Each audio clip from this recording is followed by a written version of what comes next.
Hello student, welcome back to our channel and I hope each and everyone is good and आज का हमारा topic रहने वाला है स्पर्म के बारे में।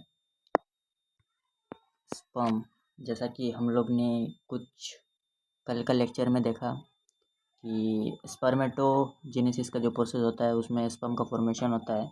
तो आज उसी टॉपिक में से एक स्पर्म के बारे में आज हम डिस्कस करेंगे कि स्पर्म क्या है और इसमें क्या क्या होता है। तो फर्स्ट ऑफ ऑल आप एनसीईआरटी का डायग्राम देख सकते हैं। This is the diagram of NCERT is given by structure of sperm. तो फर्स्ट ऑफ ऑल इसमें क्या दिया हुआ है स्पर्म में, पहला तो इसका हेड पार्ट होता है।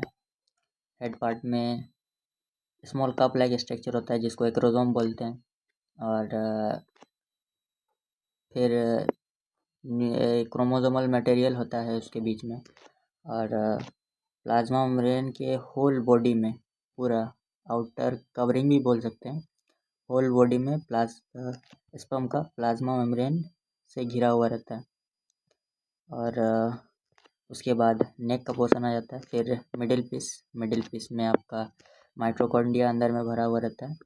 और this is the part of tail and this is the complete structure of sperm. तो आइए एक एक करके डिस्कस करते हैं।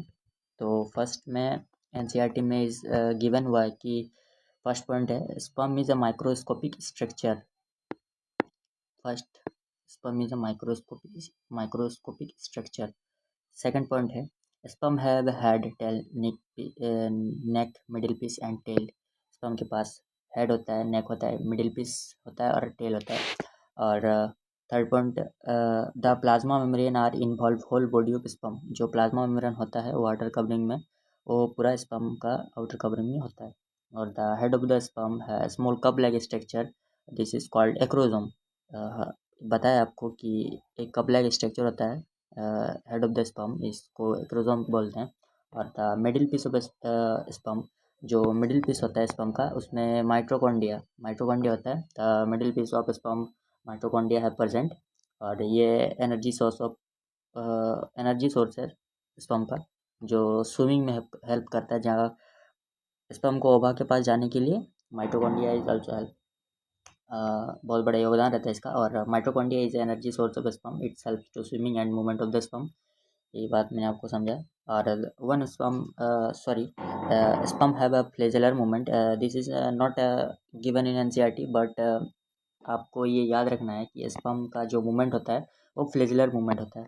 और एनसीईआरटी में गिवन किया हुआ कि one ejaculation is equal to two 200 से 300 मिलियन ऑफ स्पर्म, 200 से 300 million of sperm are out होता है वन इजेकुलेशन में। ये आपको ध्यान रखना है। और the tail of the sperm are also help to movement.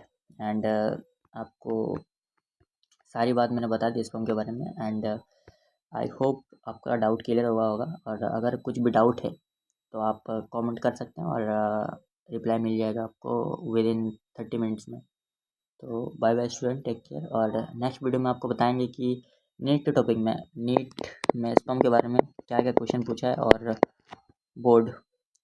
Board में भी क्या क्या क्वेश्चन आया नीट के बारे में, ये आपको नेक्स्ट डिस्कस होगा। अगर आप चाहते हैं कि इसके बारे में वीडियो आए तो फिर आप कमेंट कर सकते हैं। And bye bye, take care and thanks कि आपने वीडियो पूरा देखा और सब्सक्राइब अवर चैनल। तो थैंक यू।